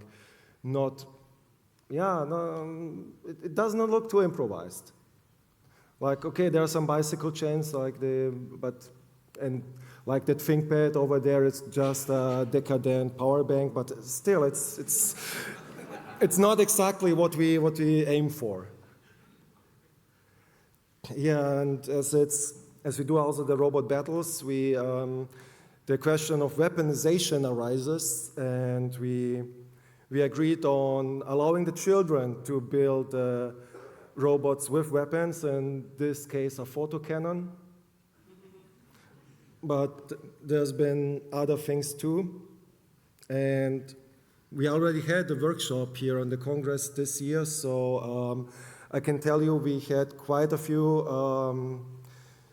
people who identified as children. We did not build the arena yet, but I feel I have to make it fireproof. The battle will also be in H, on the SOS stage H, where in the big hall where most of the assemblies are, tonight at 10:30. And this is what you usually have in the battle, like two robots pushing against each other. Sometimes we say the one who pushes the other outside of a boundary wins. It's then easy for the jurors, but we are also not so strict on that one. Also not so strict on there being two robots. Sometimes we just drop a lot of robots in there and watching the mayhem, and yeah, just having fun looking at them, how they disintegrate or just unpredictable things happen. So, yeah, like we are not so strict on the rules, like who wins. We had instances where juries said, okay, this robot is so much cuter than the other, it totally wins. So I'm not sure how we will do it tonight. I tend to like let the audience judge which robot won. We will see. I don't know how many competitors we will have. I think it will be around 10 for a 25-minute slot. It will be short but very intensive. So yeah, this is like the material we build it from. Usually random old hardware, printers, everything. We used to have a lot of materials. Some of it just got lost. This time I came by train, so I brought on a little, but I found a lot of garbage here on the Congress, so we had material to build robots from. Sometimes we even have infrastructure. Some robots even depend on AC outlets and everything, so be surprised. Thank you. And we all see each other later at the fight. Next one is Angelo with Unix V4. Have fun and big round of applause. Okay, so I'm going to tell you about one of my favorite Christmas presents I ever got. Actually, we all got it though, but I've been waiting for it for probably over 15 years, hoping for it. It's an old version of Unix, of the Unix operating system, which I think doesn't need an introduction. So it's a tape that was found.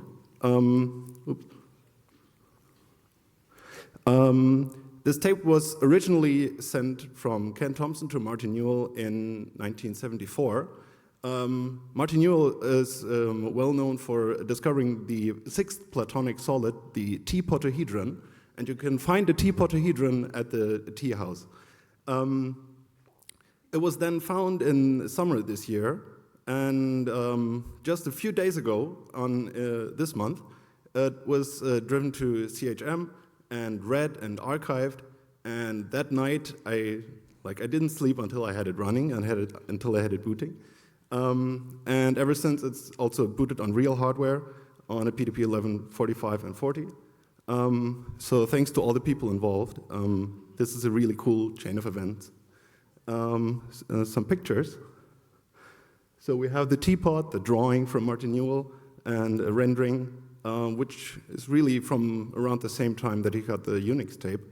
We have the tape itself, then the equipment that was used to read it, a little session where it boots in the emulator, and also some photos of it running on real hardware. So where is this placed in Unix history? This is a big slide, so I marked the version 4 distribution there with a little box.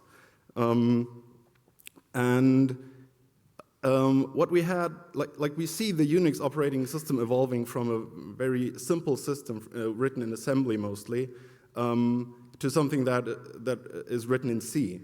The first versions, as I said, were all written in assembly. They ran at Bell Labs internally. Meanwhile, the language B evolved into C over time, and it was possible to write an operating system kernel in C. And version 4 was the first one that was like a proper release of the operating system, and it had this kernel written in C. The weird thing is, though, that the manual, and the manual is what the version numbers really refer to, is from November 73, and the tape we have is from June 74. So you can see that it really corresponds to the version 5 manual, which is kind of strange. It's still the earliest Unix distribution that we ever found. There are bits that are older, but this was a proper distribution. Yeah, and you can see that Unix is sort of evolving and growing up and spreading. You can see the number of installations there, partially taken from the manual as well. But this big question mark, this is the kernel that I was always interested in finding, as a teenager or something. The first Unix kernel written in C that actually works correctly. This is still something I'm kind of hoping to reconstruct based on what we have now. And I'm also looking to make a nicer distribution of this with like source code on a separate disk and man pages and all that. It's a bit tough. There are some issues, but I'm working on it. So I think that's the most important thing I wanted to mention. So it sits at a point in history of Unix where the operating system like escapes Bell Labs and like goes out into the world. And so it's a very seminal point in history, and we've just gotten a little bit closer, and yeah, it's been very exciting, I think. So, where is this? Where does this point? So yeah, here are some links. You can find the tape on the archive. You can find videos of it booting on real hardware. You can find my stuff there as well, the slides, and there's more to come as I work on it. So yeah, again, thanks to everyone involved in making this happen. It's been a dream of mine for a long time, and I'm so happy we got it. And yeah, I hope you enjoy it as well. Thanks.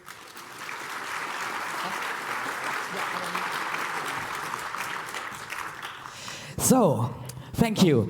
I guess we needed some time to change for the next presentation. So I'm asking you, do you all remember the 6-2-1 rule? 6 hours of sleep, 2 meals, and 1 shower. How are you doing at the moment? Okay, yeah, that's great. I'm looking over there, but it's... We maybe need a minute. Okay, that's nice. How are you doing? What was your...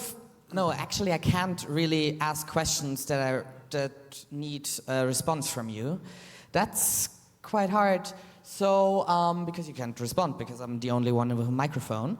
Yeah, I'm really happy that we have someone now who is quite spontaneous from the waitlist. So that's also why we have some changes in the presentation.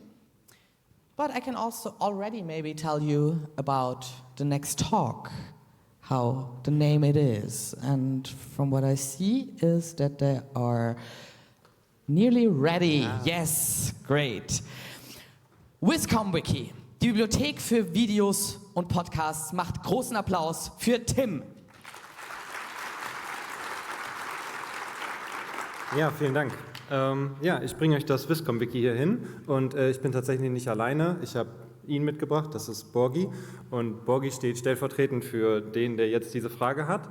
Aber ich kann es tatsächlich noch persönlicher machen, denn genau gestern kam eine Person auf mich zu. Ich habe den WiscomWiki-Stand bei dem Science Communication Center, Floor 1. Und die Person kam auf mich zu und hat gesagt, ich habe einen Sohn, 11 Jahre, ich habe Videos zur Photosynthese gesucht, ich habe eine Stunde gesucht, ich habe nichts gefunden.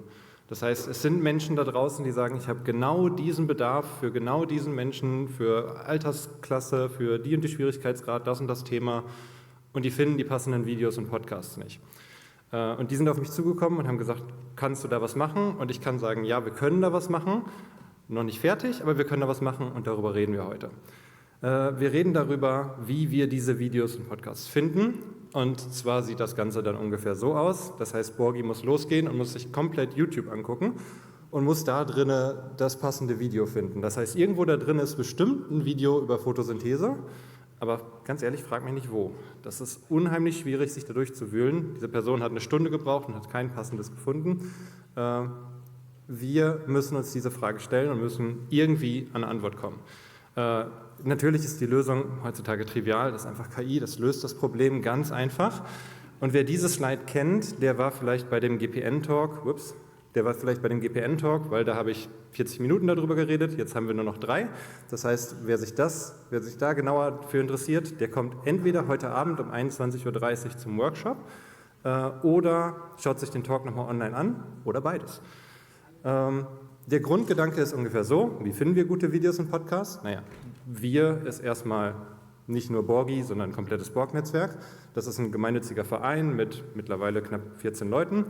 Dahinter stehen aber auch noch andere Menschen und Institutionen, zum Beispiel NFDI, kennt vielleicht der oder die ein oder andere hier. Und die Leute, die dahinter stehen, werden auch immer mehr. Also jeden Tag kommen da neue UnterstützerInnen dazu, die sagen, hey, wir finden das eigentlich eine gute Idee, was ihr da macht. Der Ansatz ist gut, macht das mal weiter. Ja, und der Gedanke ist grundsätzlich relativ simpel. Man nimmt sich irgendein Medium, zum Beispiel das Video über Photosynthese, und packt da alles an Kontext ran, was wir nur haben können. Das heißt, wer spricht da, welche Institution spricht dahinter, von wem ist das aufbereitet oder vielleicht auch gibt es das Transkript dazu, haben wir das Copyright dazu, können wir das bereitstellen, weil zum Beispiel steht Photosynthese vielleicht nicht im Titel, sondern es ist nur ein 40-Minuten-Video, was zwischendurch ein sehr gutes Segment über Photosynthese hat, dann sollen wir das halt auch finden können und das können solche Sachen wie diese großen Player da halt leider gerade nicht. Idealerweise verbinden wir das dann auch noch mit den Mediendateien, die dann selbst nochmal abgespeichert sind. Das heißt, wenn irgendwann mal die großen Player sagen, nee, wir wollen das Video hier nicht mehr haben, gerade bei Podcasts ist das ein Riesenproblem, dann könnte man die Langzeit archivieren, dass man die auch nachher noch zugreifen kann. Und idealerweise verbinden wir das dann noch mit den anderen großen Playern, also Zenodo, Wikidata, das gesamte, nennen wir es Netzwerk, um den Ökosystembegriff nicht zu überlasten, wie wir eben erfahren haben. Genau, technisch gesehen ist das tatsächlich unheimlich simpel, also tatsächlich vielleicht nicht mal spannend für die Anwesenden hier. Das ist einfach eine Wikibase mit einem Interface drüber, wo ich dann sagen kann, hey, ich suche nach genau dem mit den passenden Metadaten oder mit den passenden Eigenschaften und kann dann mein Video finden, hier zum Beispiel von Dr. Watson, wenn man nach Ernährung sucht. Nirgendwo da drin steht, dass es über Ernährung ist, aber irgendwo in dem Transkript ist halt das Segment verborgen und deswegen kann man sich das darüber dann wieder erschließen. Ja, das ist der große Gedanke. Wenn euch das interessiert, kommt gerne auf uns zu. Aktuell, wenn man Viscom-Wiki oder Borg-Netzwerk oder irgendeinen dieser Begriffe googelt, kommt man immer noch zu uns oder durch eine andere Suchmaschine jagt. Und wie gesagt, heute 21:30 Uhr, Workshop D, glaube ich, genau. Und wie gesagt, ich habe diesen Stand da oben, wir haben da so ein schönes Banner, wenn ihr das schon mal gesehen habt, kommt gerne auf mich zu. Genau, und dann reden wir mal drüber. Da gibt es nämlich echt viel drüber zu reden. Vielen Dank. Thank you, and as I heard already, we have one more talk. We have now the lightning talk from VI as an additional talk, so don't leave the room. We have another talk. Stage 2. Wait. So. One moment, we have to find the talk again, and then we will have the talk from VI. So it's okay now? Okay.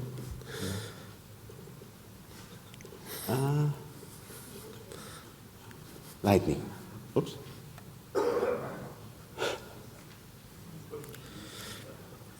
Now you can see the whole program again, so for a short overview, so that you can find all the speakers later on.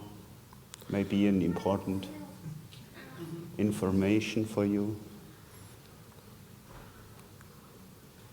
So, but I see they found now the right talk, and so fix it quickly. So, my microphone is on? Okay. I will just stop my talk even if the slides are not ready. Wait a moment, please. Is it now okay? Okay, now you can start. Okay. This is my lightning talk. I made this when I was drunk in a bar at a furry meet. I'm going to talk about other forms of lightning. First, the Unicode symbol for lightning. It's an emoji of lightning, blitz. The nature of lightning. It's a lightning that happens in nature. It's an electric discharge. And as last, a lightning talk. And this will be the fastest lightning talk you have ever seen today. Thank you for listening. Thank you, VI, for this enlightening lightning talk at the Lightning Talks. This was our last lightning talk, and please make a very warm applause for our team who organized it all. Bonnie, Chestnut, Andy, and Kello, please.